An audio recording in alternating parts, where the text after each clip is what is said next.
नमस्कार साथियों, मैं परमेंद्र सिंह काव्य प्रसंग में एक बार फिर आपका स्वागत करता हूं। आज आपके लिए लेकर आया हूं तुर्की के महान क्रांतिकारी कवि नाजिम हिकमत की कुछ कविताएं। नाजिम हिकमत का जन्म तुर्की में 1901 में हुआ और 1963 में सोवियत रूस में उनका निधन हुआ। अपने जीवन के 62 वर्षों में से 48 वर्ष उनके लिए कविता को समर्पित रहे। केवल कविता ही नहीं, क्रांतिकारी स्वभाव के कारण उन्हें जीवन भर विविध संघर्षों का सामना करना पड़ा। अपनी मार्क्सवादी क्रांतिकारी विचारधारा के कारण अनेक वर्ष उन्हें जेल में बिताने पड़े। नाजिम हिकमत की कविताएं संसार भर में भाषांतर के द्वारा प्रसारित हुई, लेकिन विडंबना देखिए कि उनकी जन्मभूमि तुर्की में उनकी कविताएं प्रतिबंधित रहीं। भारत के स्वाधीनता संग्राम पर उनकी कविता बनर्जी की शहादत भी प्रतिबंधित हुई। हिकमत की कविताएं सरल लेकिन भावनात्मक रूप से गहन होती हैं। उनकी प्रमुख कृतियों में human landscapes from my country, the epic of Sheikh Bedreddin और things I didn't know I loved शामिल हैं। हिकमत का जीवन संघर्ष और प्रतिबद्धता का प्रतीक है। वे आज भी दुनिया भर में प्रगतिशील और मानवतावादी लेखन के प्रतीक के रूप में याद किए जाते हैं। उनकी कविताएं अन्याय के विरुद्ध एक ज्वलंत दस्तावेज हैं जो आज भी प्रासंगिक हैं। आइए आज उनकी ही कुछ कविताएं सुनते हैं।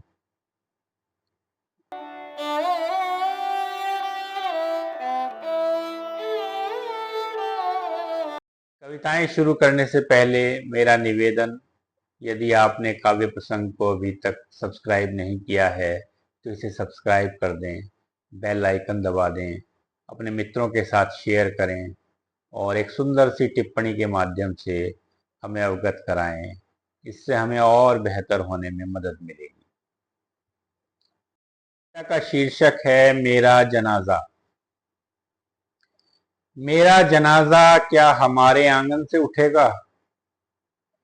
तीसरी मंजिल से कैसे उतारोगे मुझे? ताबूत अटेगा नहीं लिफ्ट में और सीढ़ियां निहायत संकरी हैं। शायद अहाते में घुटनों भर धूप होगी और कबूतर, शायद बर्फ बच्चों के कलरव से भरी हुई, शायद बारिश अपने भीगे तारकोल के साथ, और कूड़ेदान डटे ही रहेंगे आंगन में हमेशा की तरह।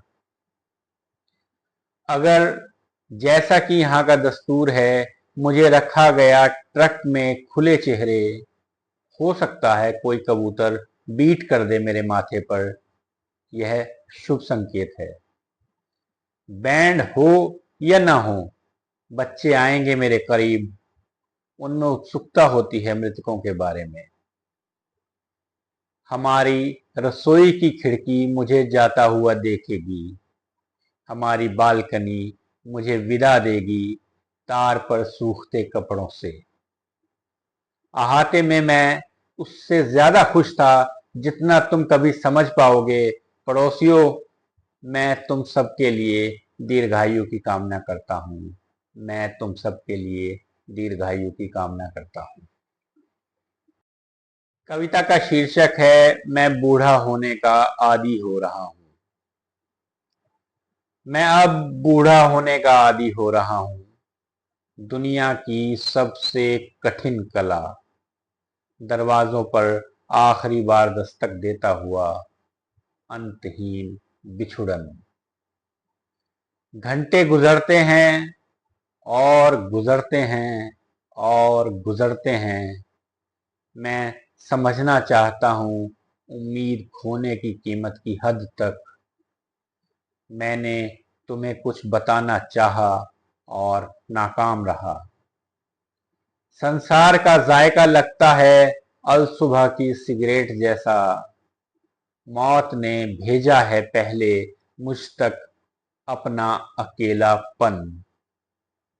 मैं ईर्ष्या करता हूं उनसे जो जानते तक नहीं कि वे बूढ़े हो रहे हैं। वे इस कदर डूबे हैं अपने काम में। वे इस कदर डूबे हैं अपने काम में। कविताओं का शीर्षक है 9-10 रात्रि की कविताएं। इस श्रृंखला का शीर्षक जेल में रात 9 बजे बत्ती बुझने के समय से संबंधित है।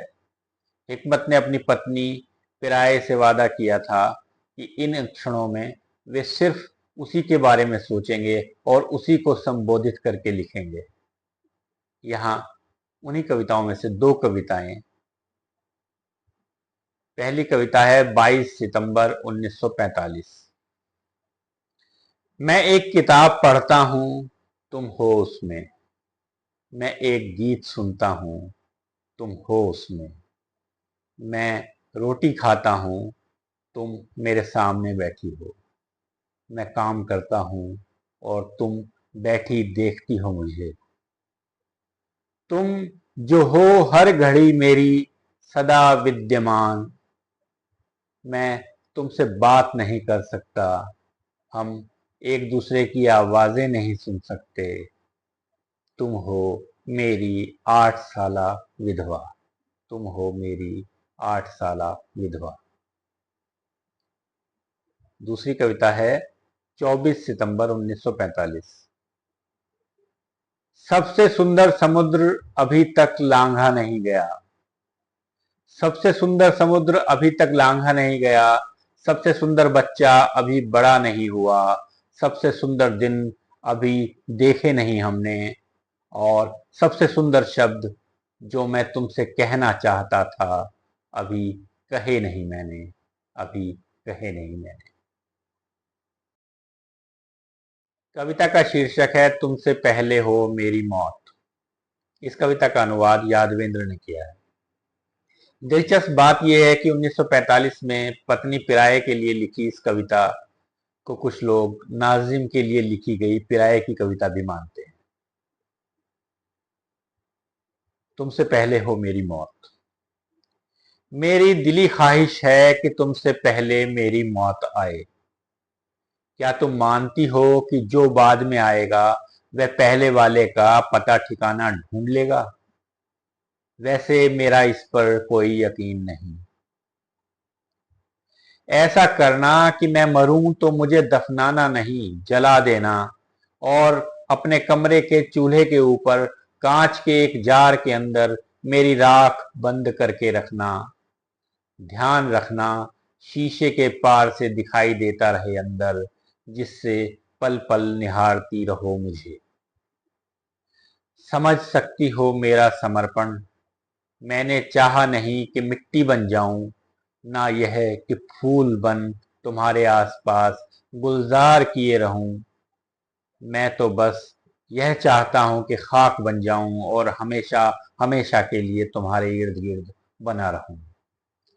बाद में जब तुम्हारी गति भी मेरी जैसी हो जाए तो तुम मेरे जार के अंदर समा जाओ और हम पहले जैसे फिर से साथ साथ रहने लगे। कभी ऐसा हो सकता है कि फूहड़ स्वभाव की बहू या उद्दंड नाती पोता साफ सफाई के धुन में जार के अंदर से हमें निकालकर बाहर घूरे पर फेंक दें। कोई बात नहीं, तब तक हम एक दूसरे के साथ इतने घुल मिल चुके होंगे कि जहां गिरेंगे वहां भी एक दूसरे से दूर नहीं, अगल बगल ही गिरेंगे। धरती हमें अपने आगोश में समो लेगी। कल जब वहां नमी होगी, कोई जंगली झाड़ उगेगा तो एक दिन हम उससे जोड़ा फूल बनकर प्रकट होंगे। एक तुम, दूजा मैं। मेरे तसव्वुर में दूर दूर तक मौत का ख्याल नहीं आता। अभी मुझे एक बच्चे को और जन्म देना है। मेरे अंदर जिंदगी दहाड़े मार रही है। जिंदगी मुझ में लबालब भरी हुई है। अभी मुझे जिंदा रहना है और बहुत बहुत दिनों तक जिंदा रहना है, पर अकेले बिल्कुल नहीं। तुम्हें रहना होगा आसपास, तुम्हें रहना होगा साथ साथ। मुझे मौत भला क्या डराएगी। मुझे दफना दिए जाने की रस्म बड़ी उबाऊ लगती है। जब तक मेरी मौत आएगी तब तक कुछ और बेहतर रास्ता निकल आए शायद। तुम्हारे जेल से जल्दी बाहर आने की उम्मीद है। मेरे अंदर कुछ घुमड़ता है। हो सकता है प्रिय जो तुम कह रही हो सकता है प्रिय जो तुम कह रही हो।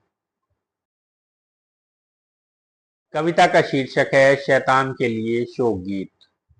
मेरे कुत्ते का नाम शैतान था। इस था का कोई संबंध नहीं उसके नाम से। उसके नाम को कुछ नहीं हुआ और वह अपने नाम जैसा था भी नहीं। हैवान क्रूर होते हैं, काइयां और झूठे, मगर वे सुघड़ नहीं होते। मेरा कुत्ता सुघड़ था। मैंने भी थोड़ा बहुत काम किया अपने कुत्ते को मारने में। मुझे आता नहीं था उसकी देखभाल करना। अगर आप सहेज नहीं सकते तो एक पेड़ भी मत रोपिए। एक पेड़ जो सूख जाता है आपके हाथों में बन जाता है अभिशाप। पानी में ही सीखता है आदमी तैरना, आप कहते हो ठीक, मगर यदि आप डूबते हो तो डूबते हो अकेले। सुबहों अब मैं जागता हूं और सुनता हूं कोई नहीं खरोंच रहा मेरा दरवाजा। मेरा दिल रोने को होता है। मैं शर्मिंदा हूं कि मैं रो नहीं पाता। वह एक व्यक्ति जैसा था। ज्यादातर जानवर लोगों जैसे होते हैं और भले लोगों जैसे भी। अपनी दोस्ती की गिरफ्त में उसकी मोटी बालदार गर्दन थी, बिल्कुल पतली। उसकी स्वतंत्रता थी उसके दांतों और पांवों में। उसकी विनम्रता उसकी लंबी अलवरी पूंछ में। हमें एक दूसरे की याद आती थी। वह गंभीरतम मुद्दों पर बात करता, भूख पर, पेट भरे होने पर, प्यार पर, मगर वह नहीं जानता था वतन की याद की बाबत। वह तो मेरी ही खोपड़ी में है। जब कभी जन्नत में गया तो उसने कहा वाह, लेकिन मेरा देश। वह मर गया जैसे हर कोई मर जाता है, चाहे आदमी हो चाहे जानवर, या पेड़ बिस्तर पर, जमीन पर, या हवा में या पानी में, यकायक प्रतीक्षा करते, या नींद में। जैसे हर कोई मर जाता है, जैसे मैं मरने वाला हूं, जैसे हम मरने वाले हैं।